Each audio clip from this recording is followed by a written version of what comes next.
Assalamualaikum warahmatullahi wabarakatuh. Perkenalkan, kami dari kelompok 2 yang beranggotakan saya sendiri, Yosi Chandra, Adea Pramesti, Ramadhani, dan Pradila Putri Wahidah. Di sini kami akan menjelaskan analisis klaster hierarki kemiskinan di Indonesia pada tahun 2021. Yang pertama adalah latar belakang. Permasalahan kemiskinan yang tidak kunjung terselesaikan akan menimbulkan sikap fatalistik dalam masyarakat. Artinya, cenderung melakukan tindakan kriminal dalam situasi kritis. Salah satu strategi pengentasan kemiskinan di Indonesia dengan karakteristik wilayah yang beragam sehingga diperlukan arah kebijakan yang berbeda antar wilayah. Upaya yang dapat dilakukan adalah pengelompokan wilayah berdasarkan karakteristik yang sama untuk mempermudah pemerintah dalam pengambilan kebijakan. Melalui pengelompokan ini dapat terbentuk wilayah-wilayah yang merupakan daerah prioritas serta wilayah-wilayah yang dapat dijadikan percontohan dalam pengentasan kemiskinan. Salah satu metode pengelompokan wilayah adalah menggunakan analisis klaster hierarki. Analisis klaster merupakan analisis yang digunakan untuk mengklasifikasikan objek atau observasi yang berbeda ke kelompok atau klaster sehingga kesamaan antar objek dalam kelompok maksimal dan kesamaan antar kelompok minimal. Analisis ini merupakan teknik analisis statistik multivariat yang mengelompokkan observasi berdasarkan beberapa variabel atau faktor. Klaster yang baik umumnya memiliki dua kriteria, yaitu homogenitas yang tinggi antar anggota dalam satu klaster dan heterogenitas yang tinggi antar klaster yang satu dengan klaster yang lain. Kemudian terdapat dua metode analisis klaster. Yang pertama yaitu ada analisis klaster hierarki, di mana metode ini memulai pengelompokan dengan dua atau lebih objek yang mempunyai kesamaan paling dekat. Kemudian proses diteruskan ke objek lain yang mempunyai kedekatan kedua. Demikian seterusnya sehingga klaster akan membentuk semacam pokok di mana ada hierarki atau tingkatan yang jelas antar objek dari yang paling mirip sampai paling tidak mirip. Secara logika, semua objek pada akhirnya akan membentuk sebuah klaster. Kemudian yang kedua ada metode analisis klaster non-hierarki. Berbeda dengan analisis klaster hierarki, metode ini justru dimulai dengan terlebih dahulu menentukan jumlah klaster yang diinginkan, entah itu 2 klaster, 3, atau lainnya. Setelah itu, diketahui baru proses klaster dilakukan tanpa mengikuti proses hierarki. Metode ini bisa disebut dengan Cummings cluster. Analisis klaster hierarki terdapat dua tipe dasar, yaitu aglomeratif atau pemusatan dan divisif atau penyebaran. Dalam aglomeratif ada 5 metode yang cukup terkenal, yaitu ada Everest line, yaitu berdasarkan rata-rata jarak individu.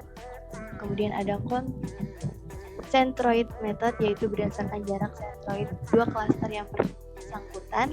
Compact language, yaitu berdasarkan jarak terjauh. Single language yaitu berdasarkan jarak terkecil, dan words method yaitu berdasarkan total sum of square dua klaster. Selanjutnya adalah variabel penelitian. Variabel penelitian yang kami gunakan itu adalah X1-nya indeks kedalaman kemiskinan, X2-nya adalah indeks keparahan kemiskinan, X3 persentase penduduk miskin, dan X4 adalah garis kemiskinan, serta X5 adalah pengeluaran per kapita. Untuk hasil dan pembahasan, yang pertama adalah statistika deskriptif. Pada variabel indeks kedalaman kemiskinan memiliki nilai rata-rata 1,92% dengan nilai indeks terendah dan tertinggi berturut-turut berada di Provinsi Kalimantan Selatan dan Papua. Untuk variabel indeks keparahan kemiskinan memiliki nilai rata-rata 0,52% dengan nilai indeks terendah dan tertinggi berturut-turut berada di Provinsi Kalimantan Selatan dan Papua Barat. Untuk variabel persentase penduduk miskin memiliki nilai rata-rata 10,43% dengan persentase terendah dan tertinggi berada di Provinsi Kalimantan Selatan dan Provinsi Papua. Untuk garis kemiskinan diperoleh nilai rata-rata sebesar 512,36 ribu per kapita per bulan dengan garis kemiskinan dan terendah dan tertinggi berturut-turut yaitu di Provinsi Sulawesi Selatan dan Provinsi Kepulauan Bangka Belitung. Sedangkan untuk variabel pengeluaran per kapita memiliki nilai rata-rata sebesar 10.759.000 per orang per tahun dengan pengeluaran terendah dan tertingginya berada di Provinsi Papua dan DKI Jakarta. Selanjutnya adalah pemilihan model terbaik. Dari ketiga metode yang kami gunakan yaitu single linkage, average linkage, dan complete linkage, diperoleh nilai yang paling tinggi yaitu adalah metode complete linkage yaitu sebesar 0,893308. Selanjutnya penentuan jumlah klaster.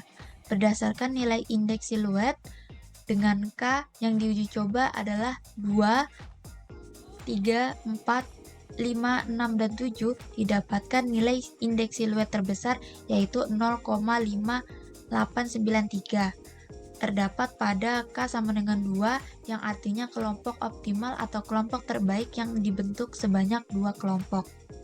Dari 2 kelompok klaster yang dapat terbentuk dapat divisualisasikan dengan dendrogram model terbaik.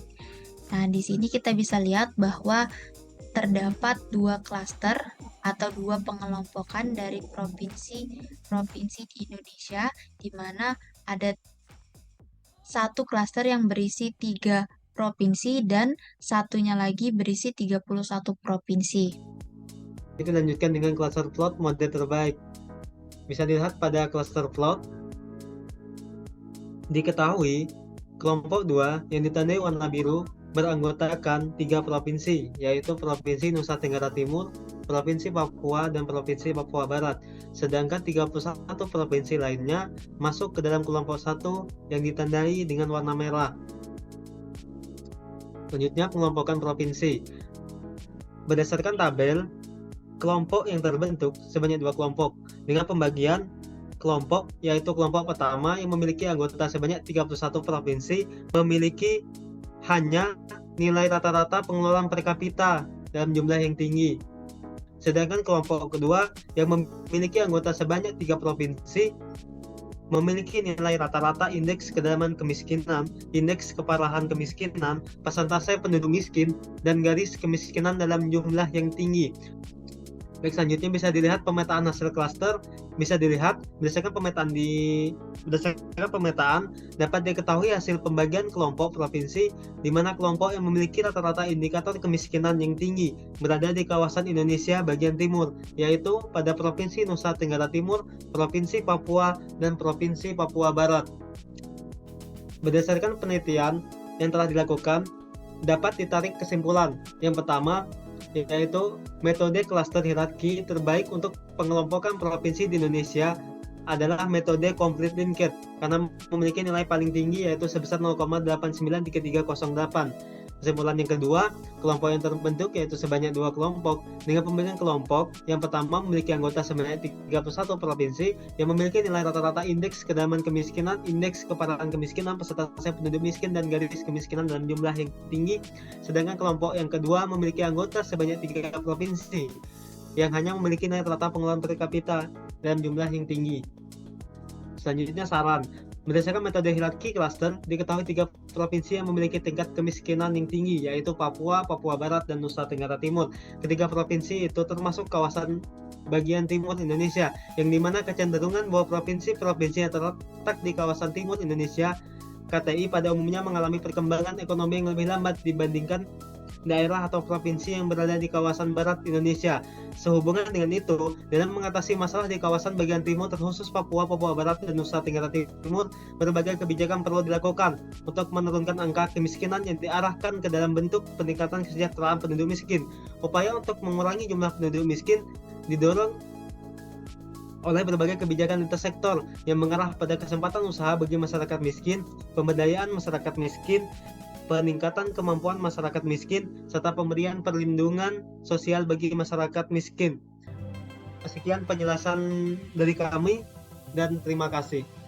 Kami akhiri, wassalamualaikum warahmatullahi wabarakatuh.